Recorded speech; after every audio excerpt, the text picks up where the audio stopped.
Oh, Take Me Home. Take Me Home. Never want to play that song ever again because I don't like it. That's the Honest, best reason why. honest question, honest answer. Yeah, it came out. Don't like that song. This is just me. I'm not speaking for anyone. I don't like that song. And unless it's requested by Keith Richards wants us to play that for his 100th birthday party, we will do it. But like, I'm not interested in playing that song. Scrap Happy Birthday this year. Get me that Danko band. Take Me Home. Yeah, exactly.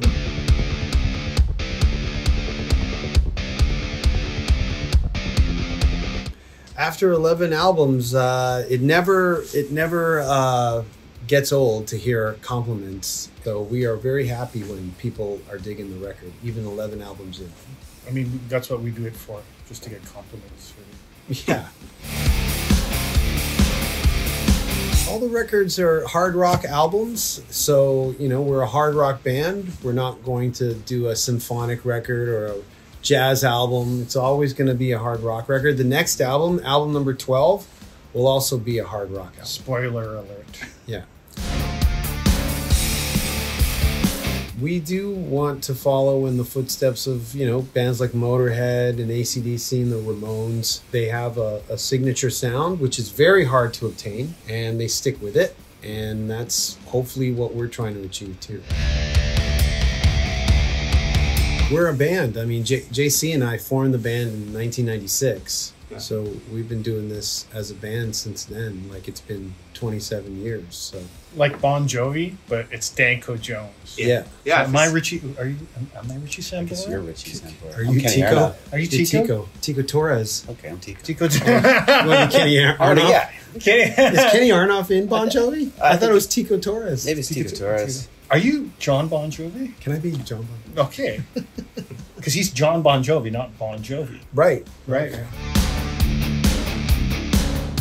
Well, I think it's a matter of what you put into the music. And so we listen to a lot of different kinds of music. So we listen to all kinds of music, and that gets filtered into, it finds its way into the sound. And I think a lot of bands, I don't know, hanging out with other people in bands, you notice that they listen to only one or two kinds of music. But that's not where we're from, so. I tell everybody this all the time. If Danko was the way he is on stage all the time, we would not be hanging out. The fact that he is like that on stage is just because there's an audience there. And when you have an audience in front to entertain, whether it's 4 people, like the first time that we played in Cologne, was it like 4 people? Yeah, 2. The first time ever, 2 of the 4 people, we put on a show like there were 1,000 people. So that's what the band's about. So. Yeah. But yeah, if he was on like that all the time, imagine ordering a coffee with him. But the thing, I want that short espresso now, come on. But I mean, there's a time and a place for everything. Yeah. And so when you walk on stage and the stage is heightened and there's like 1,000 pairs of eyes staring at you, your body chemistry changes naturally. So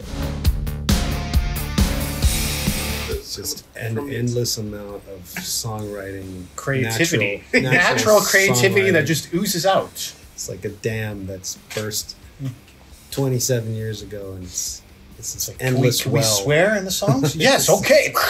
Endless well. Well, I mean, it's not boring. Like the song, the music is not boring. I mean, we all were listening to music decades ago. We all still listen to music. So if we're playing it, even better. And there's an element to keeping the lightheartedness of it and making it hard edge that, I think as a lyric writer for Danko, he's very, very clever in finding the right balance and not making it sound vulgar. I was going to say that. Making it playful and making the listener want to say, guess who's back? Me, motherfucker. Imagine how many people are walking into a room and saying that now after our song, or like that's their theme. It's kind of a fun thing to kind of express that emotion. So there's a definite cleverness to it. No, I mean, it just depends on the song. Song to song, it's different for each song. A song like Electric Sounds is a very vague song. It just talks about music in general. And then there's other songs that are definitely more personal, but you keep it vague so everybody can really maybe identify with it or project themselves onto it. So you keep it vague so everybody can relate. Yeah. For me personally, I just care about this band. I'm the number one fan of this band. But I think we do set a tone and an example for younger bands that see us, what we've been doing, and how our work ethic has been over the years. So I think just our body of work is kind of what is there for that.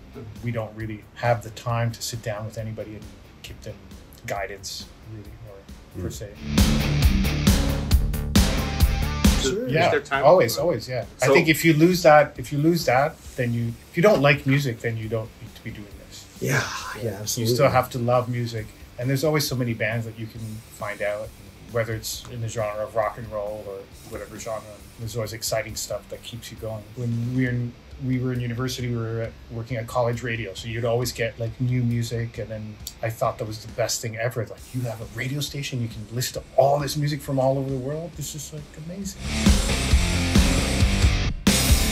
There's so many great bands. There's Judah from Italy, who's a great band that's toured with us in the past, and you guys- Cable Ties and Stiff Richards from Australia. I like Zeus from Toronto. They're amazing.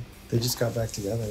Yeah, I saw OBGMs from Toronto as well. Yeah, I know there's a few more that I'm missing, but those are the ones that come to mind first. Yeah. What about your current support act? we're going to give you an exclusive. Our support act has changed. Los Pepes, it's okay. We're giving it right to you guys. Los Pepes will be joining us for the Shake Your City tour. Oh, A okay. band from London. Features Ben Perrier, vocals and guitar, who formerly of Winnebago Deal, a band that we toured with in the past in the UK with. So look forward to having Ben with us. About- Should we tell them about the magic tricks? There's a puppet show. The puppet show is coming up. No, this question gets asked all the time, and it's just us and the songs. And that's been good enough for the last 20 plus years for everyone. So why add trinkets to Although it? last year we did give everybody a gift, a Christmas song. We did a cover, sure. We did a cover of Wham! Yeah. Last Christmas. And some people were not too happy when they started hearing that, because it's the one song that you would hear all the time, but it was pretty funny. So I don't know if we're going to do any covers this year. Who knows? But I mean, it's still just going to be music. There's no explosions or no light show. It's just always been just the music. And that's enough for people to keep coming. So it says a lot. We'll play some songs from this album. Yeah, That'll be new. that'll be If anything, we got to do a medley of 5 songs together. That's a good way. I think bands do that. who've There we been go. around We're for a making while. the set list on the spot with you guys. That could be a good That's idea. a good idea. Yeah, huh? just do like little snippets. I mean, they of- all sound the same. Yeah, little snippets of like 5 in one row in one song. That would be good. That's a good idea. I mean, we've been coming here for years, and like I mentioned before, like the actual first show that we did in Cologne, it was like in front of like 2 to 3 people, four people max. And then, you know, being able to come back and have the audience grow with us and us grow with the audience all these years, it's been great. So live show here, we've been in this town many times now, and I've been at the cathedral to hear the acoustics inside. So it's quite the, you know, we have lots of connections here. And I think last time we were here was with Volbeat and Baroness. Yeah, I think we had a day off with Baroness. We went to the cathedral again to visit.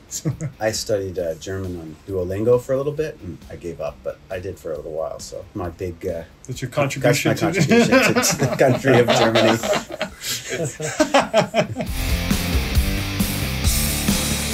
After the shutdown, and I think we're when people back. are back, I think people are grateful for it. And I could tell also that a lot of people that were in the industry, maybe some of them have found other work. So there's a lot of newer people, and I think it's still exciting for people to go out and to be around live music. I think that's just I would call it a normal part of living and experiencing live music. So we're happy to be back on the road. Yeah, there was like a period where it was weird. Feels more normal again. More touring, definitely more touring. Hopefully we'll be in Australia, we'll be in Scandinavia, and then I know in the summertime we'll be back in Germany at some open airs, so that's usually the case. So maybe in the fall we'll do some smaller markets in Germany, but we'll definitely be back touring. There's lots of them, and we don't because of that. First one that comes to mind is it's been so long I can't even remember the title, but it's the song off "Never Too Loud." Still in high school? No, I love that song. King of Magazines. No, it's the single. The Oh, Take Me Home. "Take Me Home." Never want to play that song ever again because I don't like it. That's the best reason why. Honest question, honest answer. Yeah, it came I out. don't like that song. This is just me. I'm not speaking for anyone in the Richard or JC. I don't like that song. And unless it's requested by whatever, then we'll do it. Like Hundreds if of people. Keith Richards wants us to play that for his 100th birthday party, we will do it. But like I'm not interested in playing that song. Scrap happy birthday this year. Get me that Danko band. Take me home. Yeah, exactly. There's this place out on the west coast that we played. Was it the Gorge in Seattle? Those are It's very beautiful, very beautiful landscape, and that's super nice. But then there's always a lot of the open airs that we kind of go to that are beautiful settings, especially in Switzerland when you're kind of in the mountains and there's a lot of lakes coming through. So I kind of particularly like that kind of place where you're taking up a mountain and you're like, okay, where are we going? And then you just it's that sort of setting is there. Norway a lot, like a lot of Norwegian backdrops. Pretty beautiful. See, I can keep going. That's this summer on the beach. Yeah. That's what was that? Bukta? That's it. Yeah, the Bukta. Yeah, there's the Bukta Festival. We play in a place called Tromsø, which is I think 300 kilometers north of the Arctic Circle. So it's on an island, and it's a very beautiful setting. And we've been lucky enough to be there in both the summertime and then in the wintertime. So it's quite the magical spot. But also getting to play CBGB's and Lounge Acts, which are two like legendary clubs. To hear the sound off of CBGB's on stage, there is a reason why that club was legendary. I remember the sound being awesome. So we have a recording of that somewhere. We do, somewhere. There was footage of our show at CBGB's online, and then whoever posted it took it down. But us playing Lounge Acts too in Chicago, which is no more as well. That's a legendary club too. And Fireside Bowl in Chicago. As much as the open airs and the picturesque mountains are great, there's also these holes in the wall that are legendary for a reason as well. So I really dug the CBGB show. We did that in 2006, and we played Lounge Acts in 1997. Stay busy, try to eat right, try to exercise as much as you can. I usually run if I can, like 3 or 4 times a week. So every city that I go to, that's my secret tip.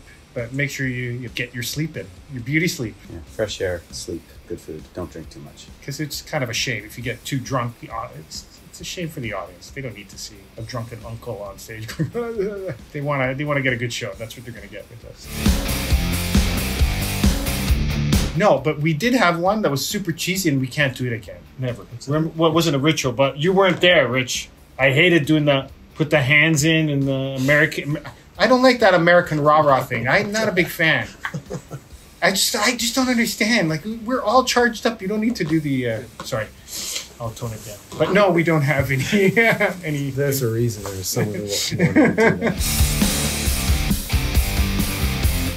But that's easy. Just falling down on stage, like slipping on something and falling down. It's happened a few times. Well, I mean, you play hundreds and hundreds into thousands of shows, it'll happen.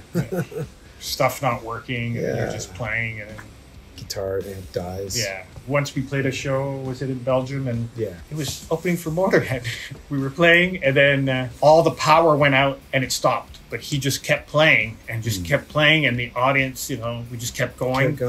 But then I think it was one of the techs came out and had one of the little practice amps, so they just plugged in his guitar in that amp, and we just kept playing the whole song, and then the power came back, and we just kept going. It wasn't embarrassing per se, but it was kind of one of those situations that ended up being pretty awesome, but it could have gone total. It was pretty awesome. Total like, oh, geez. Empowering. I'm getting a bobblehead upstairs. Really? More bobbleheads. Yeah. I Thanks didn't know for they had checking out a our wall band of, not bobbleheads. Is that what you call them? Yeah. No. What are those things called? They're called, what are they called? Funko Pops. Yeah. I'm getting a Funko Pop upstairs. Get all of these. You were thinking about something else. Yeah, I'm getting a Funko Pop. We're not that exciting. No, we're So we want to thank everybody for checking out our band and check out our tour dates, and we'd love to see you on the road. And thank you for listening to Electric Sounds, available now.